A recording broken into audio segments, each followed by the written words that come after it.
biyyaalessaa keessaa of baasuu beeksise. Hatatamaa komitee ሰሞኑን ስብሰባ ላይ ነበርና ከምርጫ እንዲወጣ ወሰነ። ኮሬን hojii raawwachiiftuu keenya tibbana walgahii taa'aa ture. Kanaanis filannoo keessaa ba'uuf murteesseera. Godinoota Wallaggaa arfanitti immoo intarneetiin deebi'uu odeeffanneerra. Abbootiin gadaa Gujii kan Oromoo ajjeesu diinaa jechuun labsan. Nam Oromoo ijjeesee Oromoo raggeeraruu Oromoo ijjeesuun qabu. Oromoo nama ijjeesu diina jennee. Oduuwwan biroos qabna ammayyuu taanaadha. Pirezidaantiin Ameerikaa Joo Baayiden kanneen waraana kaaba Itoophiyaa jiru keessatti qooda qaban qoqqobuuf ajaja dabarsan. Qoqqobbiin kun garee fi namoota dhuunfaa haleellaa raawwatanii fi deeggarsa namoomaa danqan ilaallata. Kana dura US qondaaltonni Ameerikaa kan seenne qoqqobuu fi deeggarsa dinagdee fi nageenya Itoophiyaaf taasistu dhorkiteetti. Ameerikaan yeroo dheeraaf waraanni dhaabatee mariin akka furamu gaafataa turte. Ministeerri muummee Itoophiyaa Abiy Ahmad xalayaa pirezidaantii Ameerikaa Joo Baayideniif barreessaniin Itoophiyaan dhiibbaa kamiifuu hin jilbeeffattu jedhaniiru. Firaa'ol Balaa gabaasa qabdi. Ajaji pirezidaantichi jimaata mallatteessan kun ministeerri maallaqaa Ameerikaa namoota mootummaa Itoophiyaa, mootummaa Eertiraa, adda bilisa baasaa uummata Tigraay fi mootummaa naannoo Amaaraa keessa jiranii fi kaan marii caalaa waraana itti fufuu filatan itti gaafatamoo akka ta'an ni taasisaa jedha. Ajaji qoqqobbii kun maqaa garee tokkoo adda baasee dhahuu baatus waraanicha irratti kanneen qooda fudhatan hundumaa ni akeekkachiisa. Haa ta'u malee imbaasiiwwan Ameerikaa Finfinnee fi Asmaraa jiran garuu maqaa aangoota qoqqobbiin kun irra kaa'amuu malu adda baafachuu CNN maddeen eeruun gabaaseera. Akeekkachiisa Ameerikaan hamma yoonaa Itoophiyaatti warreen sarbama mirgaa fi deeggarsa namoomaa danqan irratti kenniteen kun isa cimaadha. Qoqqobbiin kun uummata Itoophiyaa yookaan Eertiraa irratti kan taasifame miti jedhaniiru pirezidaantiin Ameerikaa. Pirezidaant Joo Baayiden gareeleen waraana irratti hirmaatan hundi gara mariitti akka dhufan waamicha dhiyeessaniiru. Ibsa isaanii keessattis rakkoon waraanaan furamu hin jiru jedhan. Ameerikaan baatii darbe hoogganaa olaanaa humna waraanaa Eertiraa waraana Tigraay irratti qooda qabaniif qoqqobbii irratti keessetti. Murteen Ameerikaa kun yeroo dargaggoonni Itoophiyaa qindeessummaa mootummaan xalayaa miliyoona 5 ta'u pirezidaantii Ameerikaaf White House'itti erguuf yeroo qophaa'aa jiranitti dhagahame. Ministeerri muummee Abiy Ahmad xalayaa pirezidaantii Ameerikaa Joo Baayideniif barreessaniin Ameerikaa fi biyyoonni lixaa dhiibbaa hin malle Itoophiyaa irra gaggeessaa jiru jedhaniiru. Xalayaa kana wayitan barreessutti namoonni nagaan, dubartoonni, daa'immanii fi gareeleen balaaf saaxilaman naannolee Amaaraa fi Affaar keessatti qeerraa buqqaafamaa, jireenyi isaanii manca'aa, maatiin isaanii jalaa ajjeefamaa, qabeenyii fi dhaabbileen isaanii TPLF'n jalaa barbadaa'aa jira jedhan. Ministeerri muummee Abiy naannoo Tigraay keessatti ammoo daa'imman umuriin isaanii hin geenye waraanaaf akka duulan godhamaa jiru jedhan. Addunyaan badii TPLF Affaarii fi Amaaraatti taasisu callisee kan jedhan ministeerri muummee Abiy hojiiwwan bulchiinsa isaanii naannoo Tigraay tasgabbeessuu fi gargaarsa namoomaa qaqqabsiisuuf taasise sirnaan hin hubannee jechuun komii ibsaniiru. Akkuma Ameerikaan addunyaa irratti lola shororkeessummaa irratti bante mootummaan Itoophiyaas lammiilee miliyoonaan deeggaraman waliin ta'uun sadarkaa biyyaatti lola shororkeessummaa irratti bananii akka jiran himan bulchaan Itoophiyaa.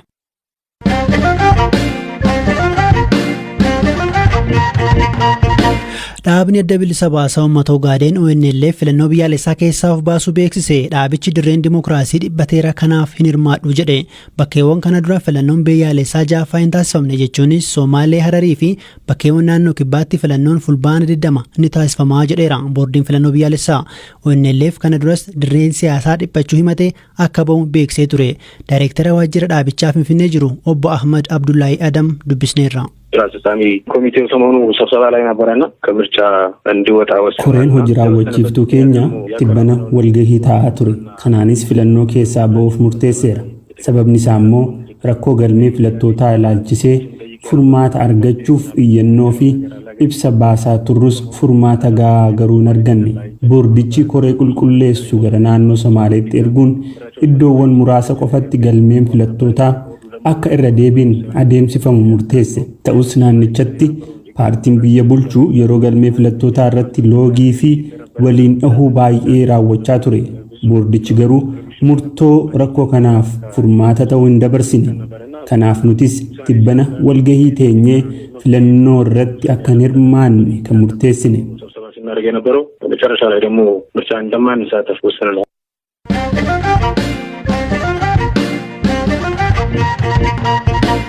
Godinoota Wallaggaa Afran kana dura tajaajila intarneetii adda citee ture guyyaa irraa eegaluu qondaalli Itiyoo Telekoom BBCtti himan. Tajaajilichi godina Wallagga Bahaa, Wallagga Lixaa, Qeellamii fi Horroo Guduritti erga adda citee baatii tokko ol ta'a.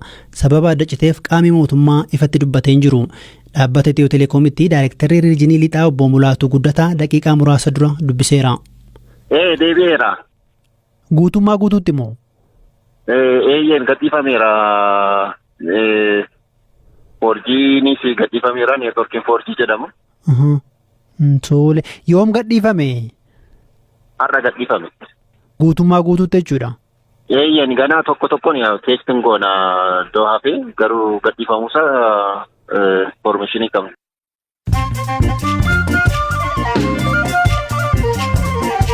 Amma oduun gaggabaabaan sinitti himaa qondaalli Itoophiyaa keessa beelliin jiru jechuun miidiyaa mootummaaf kan dubbatan obbo Ayidras Hassan boodara dhiifatama gaafatan. Dubbii isaanii booda yaada qondaala kanaa namoonni miidiyaa hawaasummaa gubbaa qeeqaniiru. Namoonni waraanaa fi siivilii Eertiraa G15 jedhamanii waamaman erga hidhamanii boruu waggaa 20 guuta. Guyyaa irraa hidhaa isaanii yaadachuuf Londanitti egzibishiniin banameera. Gareen ministeera dhimma alaa fi gaazexeessota of keessaa qabate kun Eertiraa keessa sirni dimookiraasii akka ijaaramu gaafataa ture.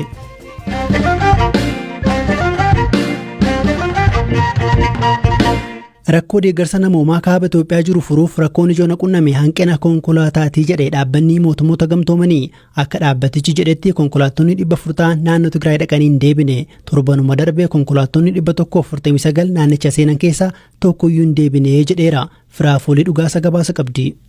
Hanqina konkolaataa kan himate naannichatti deeggarsa namoomaa kan geessu sagantaa nyaataa addunyaa WFP dha. Dubbiin dhaabbatichaa kan dhaga'ame guyyaa kaleessaa waajjirri ministeera muummee Itoophiyaa erga yaaddoo fi shakkii ibsee boodadha. Erga baatii adoolessaa waggaa darbeerraa konkolaattonni 445 kontiraataan WFP'n deeggarsa namoomaa waliin gara Tigraay geesse keessaa 38 qofatu deebi'e jechuun dubbii himtuun dhaabbatichaa Jeema Sinoodaan himaniiru. Dhaabbatichi konkolaattonni kunneen eessa akka jiranii fi maaliif oolaa akka jiran odeeffannoo hin qabu jedheera.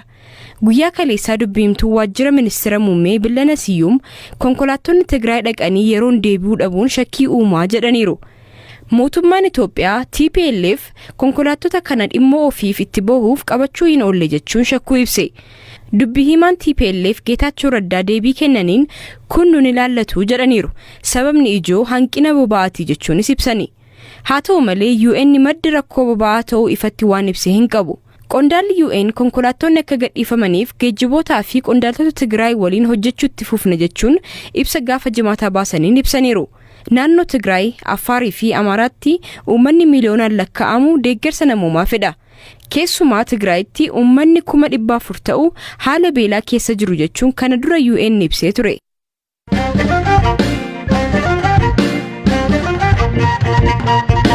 Salaamuu Yisaa Kaansoo jedhama. Chaayinaa bulchiinsa Tiyaanjin keessa digirii 3ffaa barataa jira. Waldorgommii roobootii tolchuu fi teekinooloojii hubannoo namtolchee irratti taasifameen dorgommii yuunivarsiitiiwwan 20 fi barattoota 2,000 ol hirmaachiseen gosa tokkoon mo'achuun dhiyoo meedaaliyaa warqee argateera.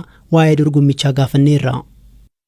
Artificial Intelligence Manufacturing System እና በዚህ በሮቦቲክስ ዙሪያ ላይ የተለያዩ ቴክኖሎጂ namtolchee fi roobootiksii keessatti fiildooti garaagaraa jiru. Kanneen keessaa nuti isa industrial robotics jedhamu irratti akka dorgomnu taasisan. An lammii Chaayinaa tokko waliin dorgome. Sa'aatiin 3 siif kennama. Yeroo sana keessatti roobootii guutuu sirna keessoo fi qaama isaa diriirsitee tokkoon tokko caasaa isaa hojjechiisuu danda'udha dorgommichi. Waan nuuf danda'amu goonee sa'aatii 1 fi 53 irratti sa'aatii 1 fi daqiiqaa 53 irratti waan hundumaa walitti qabsiisee xumuruu danda'eera. Kanaaf roobootii homaa hin dalagne sii kennu. Ati sooftiweeriidhaan miira itti tolchitee hojjechiista. Achi qaama isaa akkuma lafee walitti qabsiistee hojii makaanikaalaa akka dalagu gootaa jechuudha. Jarmanii fi Chaayinaa keessatti qaamota konkolaataa kan walitti tolchuu roobootiidha. Namooti dhuma irratti qofa mirkaneessu.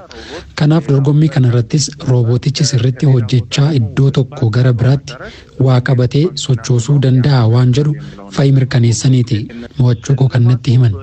Warri biyya kanaa qarshii isaanii miliyoona 3 ta'u argataniiru. Nuti garuu meedaaliyaa fi ዋንጫ በዳፈምነ 30 አካባቢ ሚሊዮን ነው። እኛ ስንመጣ ወርቅና ዋንጫ ሜዳሊያ ነው ሰጡን።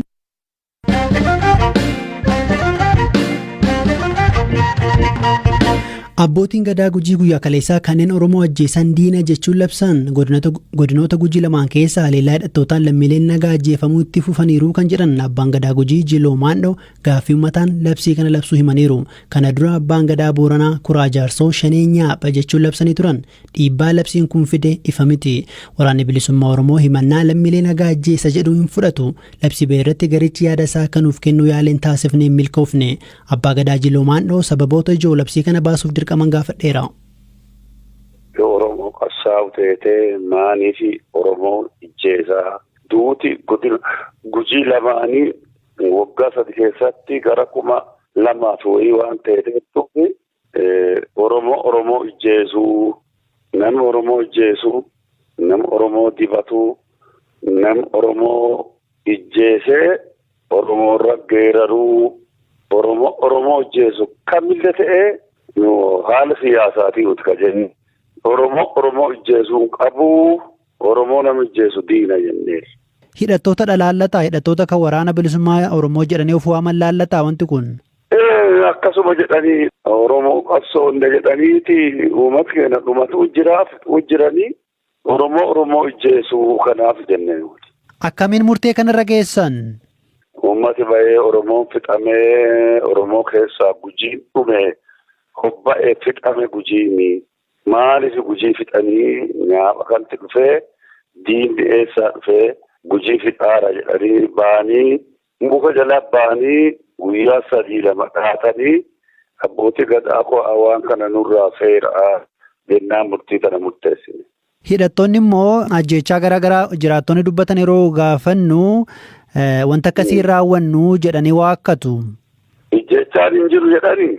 Eeyyeen nuti nama nagaan ajjeefnuu jedhu. Maani reefu malli guyyaa tokkotti nama 13 mana tokko keessatti bakka kanatti ijjeesanii lafa dudda daawwaa jedhan. Asumatti reefu malli kunoo kabulii 7 ga'ini addee tokko uummata nagaa ka mana galee daboo fi hojjetee galee bakka tokko obbaasaniirani. Uummata akka dhumatu jiru kennammoo.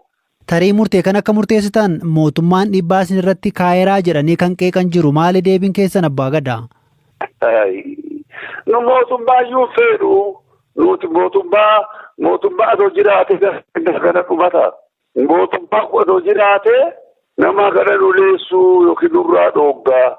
Murtee dabarsine malee mootummaa nu biraa hin jiru. Dhugaan mootummaa qabaannee akkana dhumanna. Humnoota mootummaa poolisii faa raayyaa faa isaanis nama nagaa ajjeesuu jedhamanii himatamu. Tarii murteen keessan kun isaaninis ilaallataa? Kun nuti ka isaanii hin beeknu isaan yoo wal fixanillee warra siyaasaati.